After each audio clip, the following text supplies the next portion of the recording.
The president has not let up because he has just had it. The president is saying, I call on the DOJ to investigate the FBI for infiltration. If any of that is true, there's a red line in this country. You can't do this to political campaigns. The Wall Street Journal asking an op-ed, where in the world was President Obama during all this? It's interesting that the man in charge has remained strangely absent from this story. Mike Pompeo is set to lay out a plan B for countering Iran.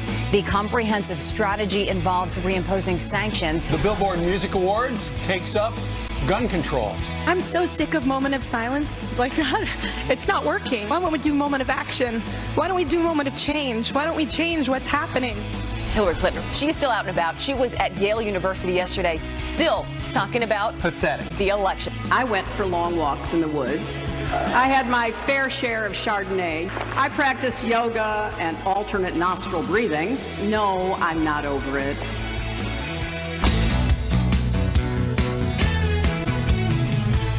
I'm wondering if your love's still strong. Ooh, baby. Here I am, signed, sealed, delivered. I'm yours. You know, Stevie Wonder's coming out with a new album. Is he really? Yeah, I don't think, I mean, that's an old one, that's a classic, but I believe he's coming out with a brand new album. How old is Stevie Wonder? Going to be upper 60s, maybe? Wow. Yeah, I would think, yeah, 60s What a or career 70s. he has had. Because he's been famous for so long. Yeah, it seems like forever. That's the problem with being famous early. People get sick of you.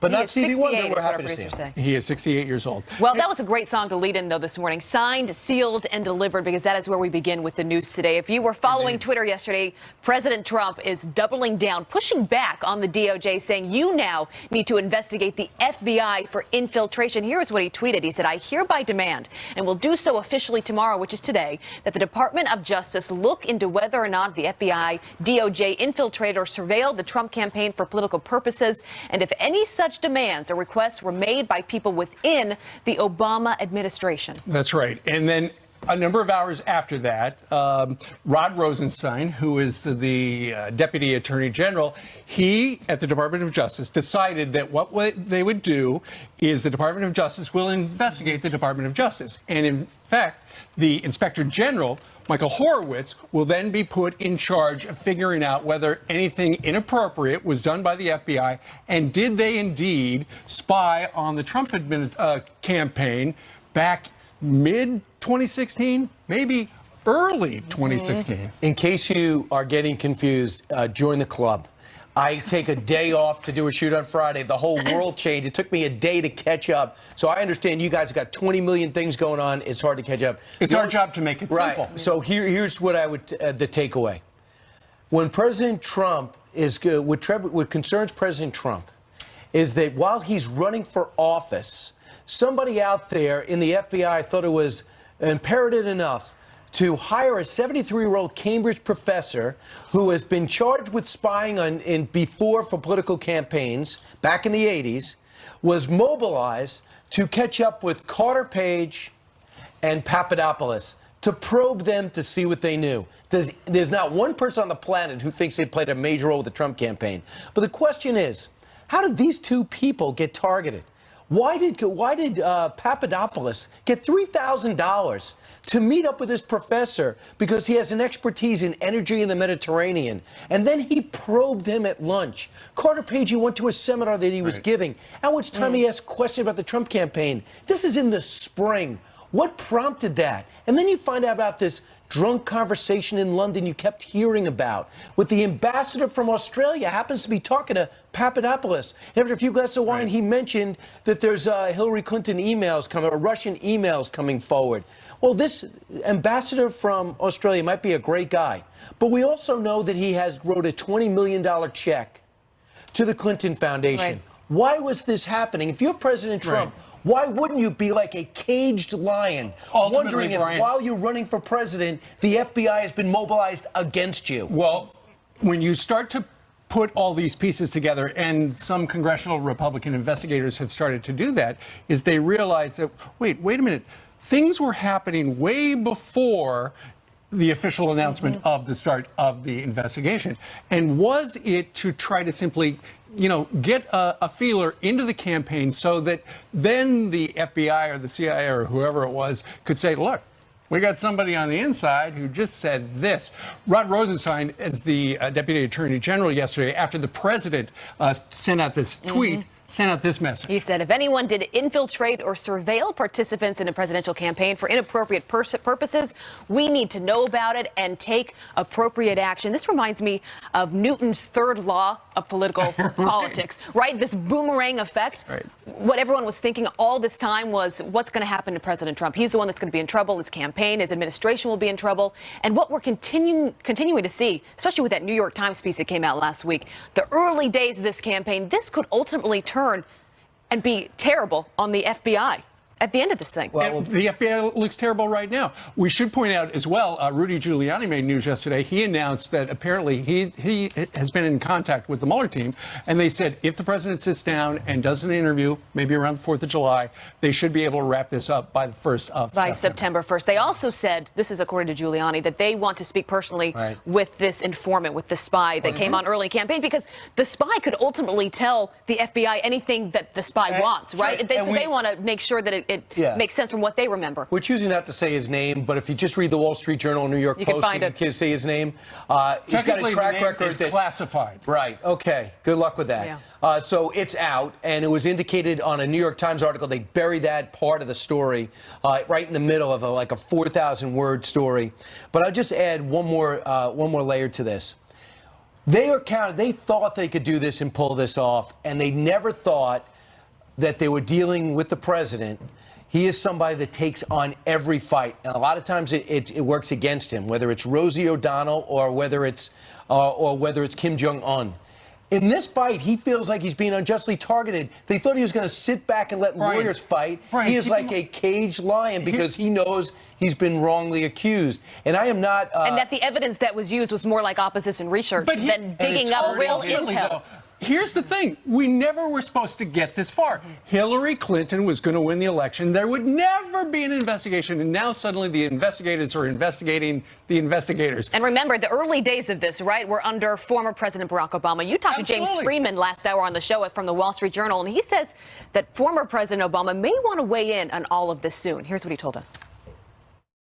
Wouldn't it naturally be a presidential level decision to begin spying on a U.S. political campaign? You would think so. Now, maybe it wasn't. Maybe it was Clapper or Comey or Comey deciding on their own to do this. Well, it seems to me that President Obama might want to weigh in at this point and say, I didn't authorize that. I don't know why they went forward with it. Or maybe was there a moment where he learned about it while in office and he said, what the hell are you doing spying on a U.S. political campaign? He just doesn't have that reputation of a guy that has his hands off the wheel at any point. They used to have that reputation with President Reagan, and it was wrong. If you read all the books on Reagan and read his own notes, he absolutely was in touch, but that was his reputation. Does anyone think that President Obama was hands off on his administration on something that was so consequential as this? Yeah, we're hearing from a lot of the former Obama officials, though, from James Clapper. John Brennan is another one, the former head of the CIA. He has this warning for Senator McConnell and Speaker Ryan. He says, if Mr. Trump continues along this disastrous path, you will bear major responsibility for the harm done to our democracy. You do a great disservice to our nation and the Republican Party if you continue to enable Mr. Trump's self-serving actions. That was directly at Paul Ryan and Mitch McConnell. Now, it's interesting because we've been talking about what's going on with what may have gone on with the FBI. He ran the CIA. Dan Bongino feels he's got his fingerprints all over it, and he was not a good actor in it.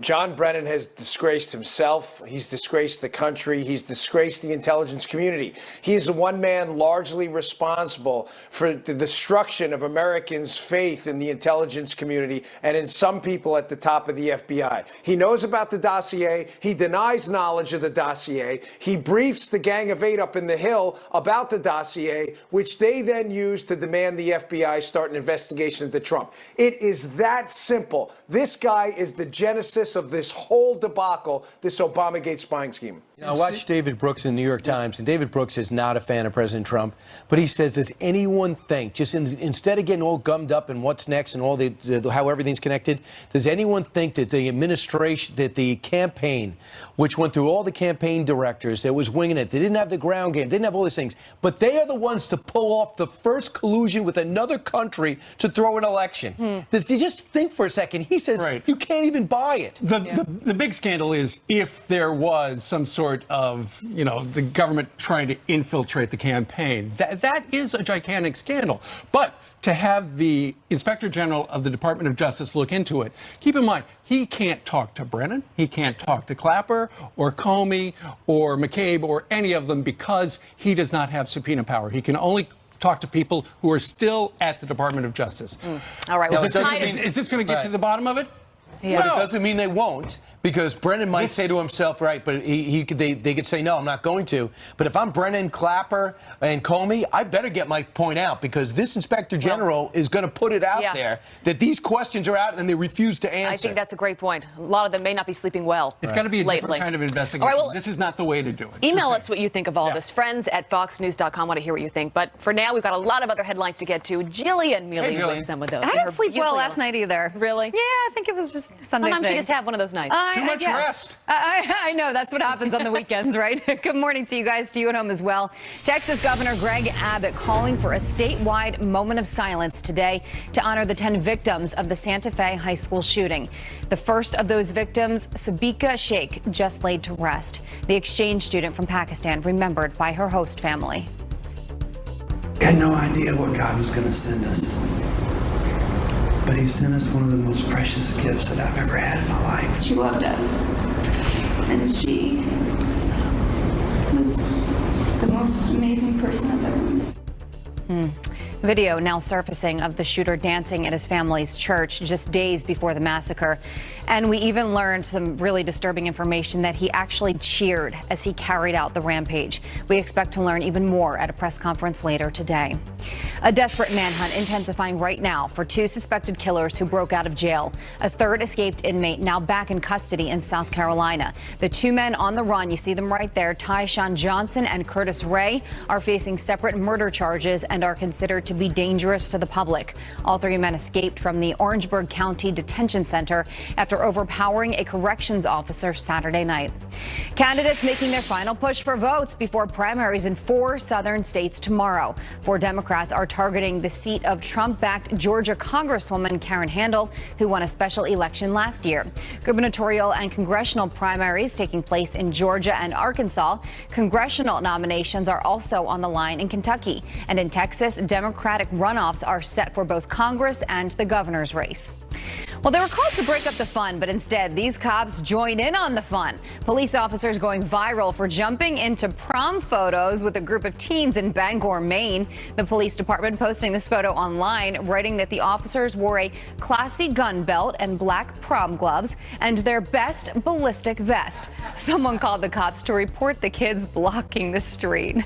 What do you guys think? That is a great picture. I got a good sense of humor. Yeah. I love it when they can have fun with their community. Fun, yeah. And that picture will live on forever. Yes, it will. I love it. Thank you, Jillian. Thank you. All right, coming up, pop quiz. Who would you rather have date your daughter? A member of MS-13 or a Republican? Well, one liberal writer said MS-13. Not kidding. Our next guest is leading the fight against gang violence, and he's got a reality check for that writer. Plus, Hillary Clinton, Nancy Pelosi taking their resistance tour to college. I say this not as a Democrat who lost an election, but as an American afraid of losing a country. You cannot allow the negative attitude to be normalized or accepted. Candace Owens, we all know her, we all love her. She is joining us to react. That is coming up. This is my fight song. Take back my life song. Prove I'm alright song. It took an animal to beat a woman. They were sex trafficking with a bat 28 times, indenting part of her body. And it took an animal to kidnap, drug, and rape a 14-year-old Houston girl. Frankly, I think that the term animal doesn't go far enough. Sarah Sanders defending the president's use of the word animals when discussing MS-13 members. But one person who seems to have no problem with the gang is writer Rob Rousseau, who says he'd rather his daughter, which he does not actually have, date an MS-13 member rather than a Republican.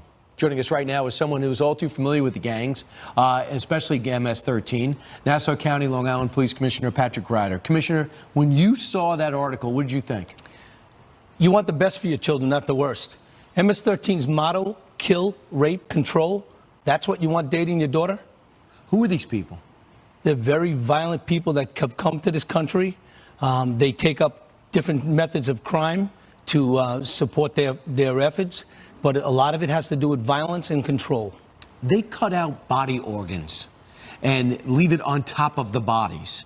So when you say animals, I think it's accurate. Do you think it's accurate? I have witnessed firsthand the violence that they have done. We recovered 6 homicides last year that were done by MS-13 in Nassau County. And those homicides are violent. They've hacked them with, knives and machetes. Cut them up in machetes and then buried them into holes that the family can't find them. And you know what they're doing it to? They're not doing it, they're doing it in working class communities oftentimes because that's where their jobs are. So for people who think, well, they're targeting a certain amount of people, they're actually targeting people who are blue collar workers in a lot of these areas. Yeah, many of them come here for work and they're out there as day laborers during the day and then some join the gangs and they're part of it at night. So I want you to see a couple of these tweets, and one is from Rousseau himself. Let's take a look at it, and here it is. If a father doesn't want to cooperate with us, he'll do something to his daughter. I'll never raped anyone. This is from a former MS-13 member of daughters. I've never raped anyone, but others did. If a gang member was interested in a girl he saw, he would rape her and claim her as property. So when this clown decides to write this because he doesn't like Republicans, this you feel as though it's a point of education. I would love for him to sit down and speak to the victims' families. Tell them that he would rather have a MS-13 date his daughter. When people say that this is something trumped up, pun intended, what do you tell them? I think, look, Trump is a great supporter of law enforcement. Trump has an agenda that he's out there pushing right now, and that is keeping us safe. That's our job. We're law and order. We're out there doing our job every day. We witness the violence from these gangs. We got to not only stop that violence, we got to get them out. Yeah, got to stop it. And the MS-13 threat is real. That's correct. And it's still coming. And that's what you got to watch for these people seeking asylum. Commissioner, thanks so much. My pleasure. Commissioner Patrick Ryder. Thank you. Meanwhile, straight ahead, Special Counsel Robert Mueller says his Russia probe can be done by September 1st, but he needs to interview the president first. Should he do that? Alan Dershowitz next with his advice. There he is. We're going to win so much, you may even get tired of winning, and you'll say, please, please, it's too much winning. It is now time for your news by the numbers and a big win for President Trump. First, 68%. That is how many Americans credit the commander-in-chief for our booming economy. The findings from a new CBS poll. Next, 10%. Thanks to that strong economy, that is how many Google searches for vacations rose in the month of April. Experts say it is a good sign, obviously, since Americans tend to be reluctant to take time off. And finally, $45 million. That is the estimated cost of the royal wedding. Money went towards security, largely paid for by taxpayers. Wonder how they feel about that. No kidding. Meanwhile, there may be an end in sight. President Trump's attorney, Rudy Giuliani, tells Fox News that special counsel Robert Mueller told him 2 weeks ago that his Russia investigation could end by September 1st if Mr. Mueller is able to interview the president probably around the 4th of July. We have not heard from the Mueller camp on this, but regardless of the end date, our next guest sees no criminal evidence against the president. He's Harvard Law professor and author of Trumped Up, still out there, still selling well, Alan Dershowitz. Professor, welcome back. Thank you so much. So I watched you yesterday spar with Dan Abrams. Right. I'll tell you what, I felt like I was in my first law class ever. It was awesome. But you didn't really have a chance to talk. We want to give you a chance to talk today. Thank you. In particular, you don't have an agenda. You're not going to bat for the president. No. But you don't see any criminal intent or action here, and you're getting really concerned for the country. Yes, and that's why from day one I said no special counsel, no finger pointing, no criminal prosecution. Let's have an independent, nonpartisan commission looking into this election. This election was not the finest hour.